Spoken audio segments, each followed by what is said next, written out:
All right, my friends, welcome back.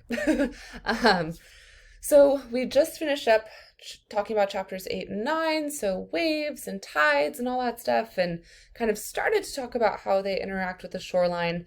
But now we're going to dive into chapter 10, which specifically talks about the processes that can shape the shorelines and be what they are. We see so many different types of shorelines around the world, around the country, and there are reasons why they look the way that they do. But before we jump into all of that, there are some terms that we need to go through. So here they are, some definitions here. So when we talk about a coast, that means that is any region where the land meets the sea. Any region where the land meets the sea. And there's hundreds of thousands of miles of coastline around the world. They can be built up, they can be broken down. We live on a coastline here, right? So this is really any region where those two meet. Then there's a definition of a shore. So a shore is the part of the coast. So it's a section of coast. And that starts where the outer limit of the wave action on the bottom, all the way to the limit where the waves have their direct influence on land. So remember, we talked about deep water waves and shallow water waves, right? And with deep water waves, the orbital energy doesn't feel the bottom of the ocean. It just stops. There's like a wave base that we feel there. But with shallow water waves, there is that interaction of that energy with the bottom of the ocean. So it's where that interaction starts and where the wave ends up directly influenced onto land, whether it be onto a beach or just a straight up coastline or a cliff or whatever. Speaking of beaches, a beach is the accumulation of sediment, which means that can be either sand or gravel, which occupies a portion of the shore. Not every shore has a beach, right? If you were to go like to a Giants game and you were to be walking around Oracle Park and you can see that there's McGovey Cove there, that's not a beach, right? Those are just straight rocks that would not be too comfortable to go and like have a dip in, right? And also the bay is just freaking disgusting, but that's not a beach necessarily. That would be just an example of a portion of coast. So it has to be sediment to be considered a beach. But if you were to go to like Fort Funston or Pillar Point or Baker Beach, those would be examples of beaches because you have this accumulation of sediment and sand. Then there's this idea of geomorphology. So this is the whole study of how land forms and the various processes that fashion them. So how did we get to this area? Like breaking down that word, it's geo, so geology, rocks, morph, right? How do things change? Like the Mighty Morphin Power Rangers, that's stupid, but morph, things change and alter in certain ways. And so there's this whole sector of earth science that studies these processes. And lastly, there's this idea of eustatic change. This just means that there's changes in sea level that can either submerge or expose land. Usually, the easiest way to think about this one would be the retreat or build up of land glaciers or land ice. So when we have less land ice, we have higher sea levels. When we have more sea ice, we have lower sea levels. And it's actually pretty interesting that we can see on our land pieces where there was these changes in sea levels. And I believe it's really quite fascinating. So we're going to break up this idea of coastlines into two parts. One is going to be talking about primary coast processes. So a way that you can think about this is these are processes that are like more long-term and more driven by the change in land. And this can be from erosion of land through running surface water or land ice. Remember, because glaciers pull land pretty damn well, right? Or it can be followed by the sinking of the land or a rise in sea level.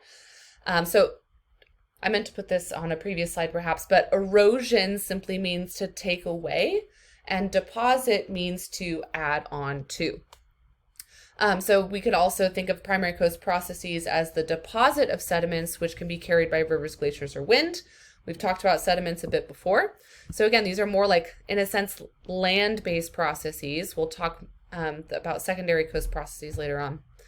Then, of course, we have volcanic activity. Volcanoes make land. That's just the matter of the fact, right?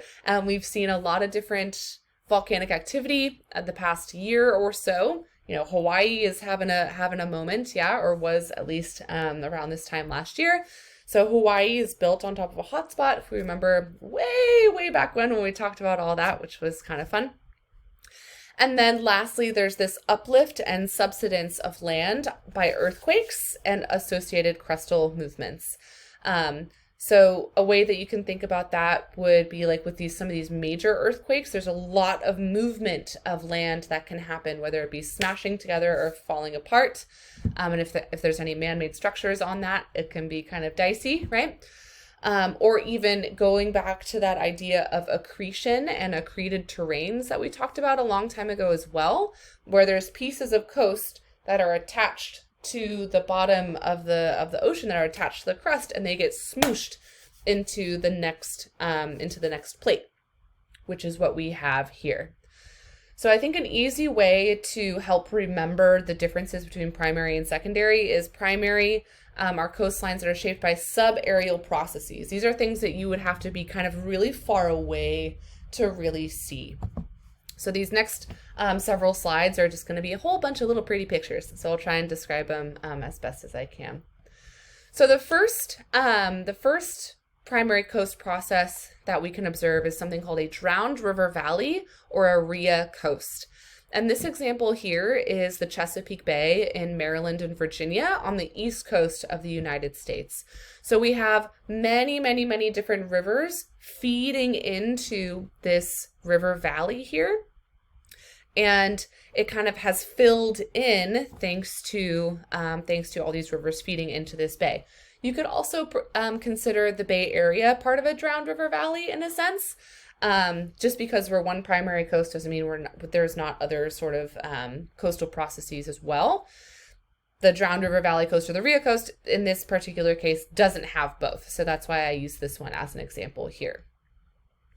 The next example of a primary coast is that of a fjord. And I know it's spelled F-J-O-R-D, but it's pronounced with the J as like a Y. So fjord. This particular picture here is the Milford Sound in New Zealand. It's where they filmed The Lord of the Rings. It's very beautiful space. But a way that these could have been formed is from glaciers carving everything out and making these really steep mountain sides here. This is also a very common feature in Alaska, in Finland, in Denmark, and like these sort of more wintry sort of spaces, more northern or southern latitude sort of spaces, hence the glaciers. Next up, we have dune coasts. So it turns out actually that a lot of Oregon is the coastal region of Oregon are dune coasts. This particular picture here is looking at coastal sand dunes in the St. Joseph Peninsula in Florida. But what's kind of neat here, and something that's actually really important for the California coastlines as well, which by the way, San Francisco used to be a dune coast until we built on top of it. But see all this vegetation? This vegetation is extremely important for helping prevent erosion.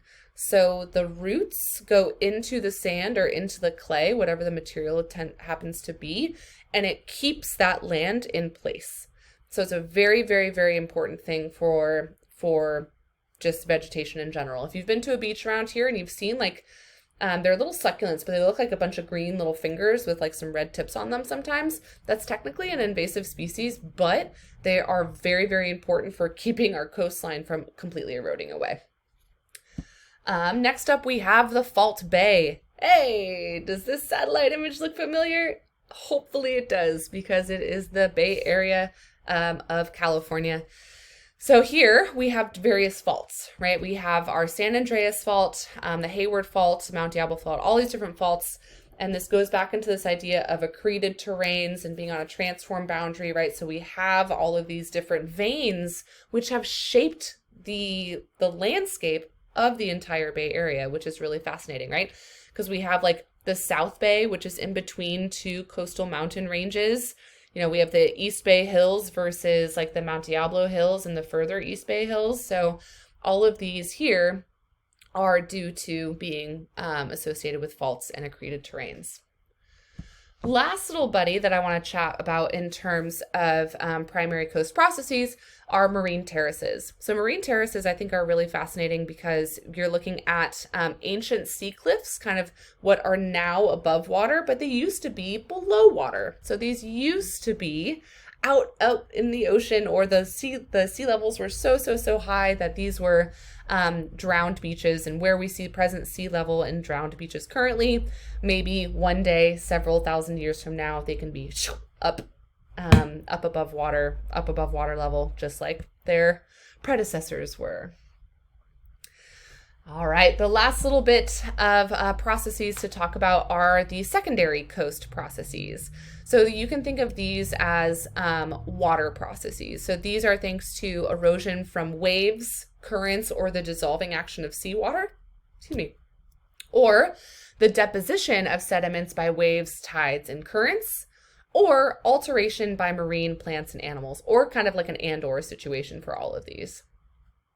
And again, so you can think of these as coastlines that are shaped by marine processes just straight up. And there's lots of fun examples here. One is a headland. So we have tons of headlands here in Northern California, maybe even in Southern California as well. But this picture example here is of the Faroe Islands. So where this headland currently is, it can be completely eroded away or slowly eroded away by wave action. And how high the water comes will determine like how much erosion happens further up, how strong the waves are, etc. will also dictate that. Then we have sea cliffs. So this particular image is of the cliffs of Moher in Ireland. It's a dream of mine to one day go see these, but these are extremely steep cliffs. It's one heck of a drop off here. Would not want to dive off of these by any stretch of the imagination. But what's really neat is you can see the layers of the rock, which I think is really fascinating. But again, you can also somewhat imagine just how freaking gigantic these things are. There's also a little sea stack here, which brings us to sea stacks. So sea stacks are basically pillars of land that are kind of a little bit further out from the mainland area, and they're not connected back to the mainland by something, which we'll talk about here in just a second. But what's really neat is these can also be eroded away from wave action and the dissolving action of water. These are the 12 Apostles in Australia. I've seen these. They're actually really, really quite lovely. And this is again from the eroding action of water. Water can also erode away a whole little tunnel in these cliff sides, and these are called sea arches. Basically, literally looks like a door in the rock area. And these are driven, the erosion here is driven by currents, and like the currents kind of carving out this hole. Obviously, these happen over very long time spans. Next up, we have the wave cut platform, kind of similar in a sense, but the rocks here, this isn't like super like sandy beachy, but more so like rock beach in a sense that gets eroded away simply by wave action. Next up, we have a spit. So these are kind of like sandbars in a way, but they also have land on them, or not land, but plants on them, which help keep the sand where they are. Then we have bay mouth bars. So basically this is the idea where you have rivers that are flowing into a region, depositing sediment at the mouth of the bay, which kind of dams off the region, the river area from the open ocean. Could be good, could be bad. Then second to last, we have a tombolo. So similar to a sea stack where you have like a piece of rock away from the land, but the tombolo part of it is actually a little sandbar that connects the mainland to this little island out there. Then lastly, we have barrier islands here. So these do exactly what you would think. They hold a barrier from the island. So we'll go ahead and stop there for now. Thanks so much for watching.